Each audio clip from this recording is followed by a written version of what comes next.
Foundations for Understanding Movement. In this presentation, we're going to discuss various terms and concepts that are really important for understanding both static positions and how to describe them, but also how to describe dynamic motion. In this presentation, I really want to go over the basic terms, directional terms, planes of the body, some of those concepts that are really vital to understanding how to describe human movement and determine position of the body in respect to other parts of the body. But I want to start by talking about why I think this is important.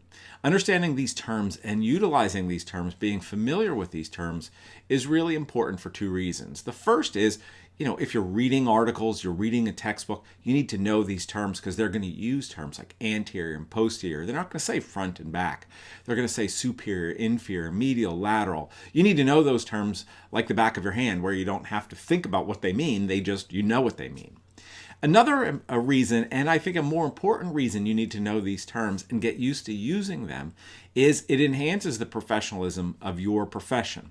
I've spent a lot of time as an athletic trainer fighting for recognition of athletic training among other healthcare professionals, such as physical therapists, physicians, physician assistants, and so on. And using that professional terminology, sounding like you know what you're talking about, is a really important part of that.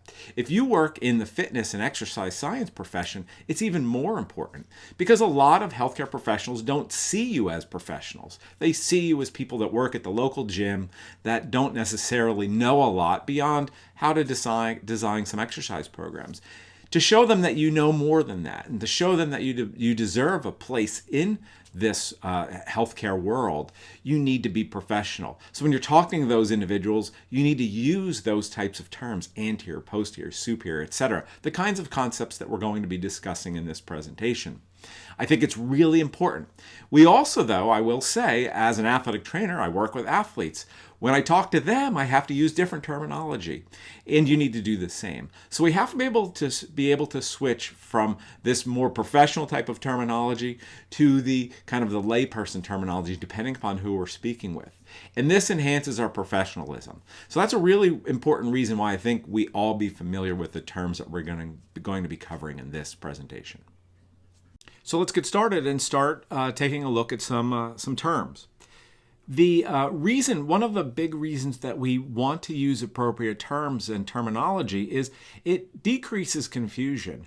And often, I see this commonly when talking to other people or even reading assignments and grading papers.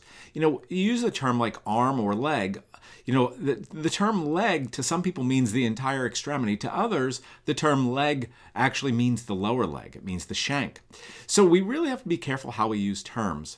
And the first group of terms that I want to take a look at are kind of these regional terms or these areas of the body. Now this slide's pretty busy. The picture's pretty busy. You're free to pause and take a look at some of these terms. But first off, let's talk about the general regions of the body. The axial region of the body includes the head, the neck, and the trunk. So it's the central portion of the region of the body. And the appendicular region, or the appendages, are the arms and the legs, right? And often people will refer to the whole arm as the upper extremity, and then the leg as the lower extremity. And we do have to be careful with the terms arm and leg because a lot of people would refer to the arm as maybe the upper arm, the lower arm, the whole arm. We do need to be careful. Some of the terms on here that I think are important are going to be related to these segments of the different limbs. So when we look at some of the regions of the human body that are on this image that I think are important, obviously the cranium is the skull. The axilla is a term that's used frequently. That's for the armpit. The brachium is the term for the upper arm. The antebrachium is the term for the forearm. Now, a lot of times people will use brachium and then forearm, so they mix them. But those are good terms to use as opposed to just the arm because people won't know what you're referring to. The carpus is often used for the wrist. The crus or crux is often the lower leg. Sometimes you'll see even the lower leg referred to as the shank. And the calf itself is often called the sura. So we have to be careful in terms of some of these terms that we use. And there are others on this slide that you may want to take a look at and be familiar with.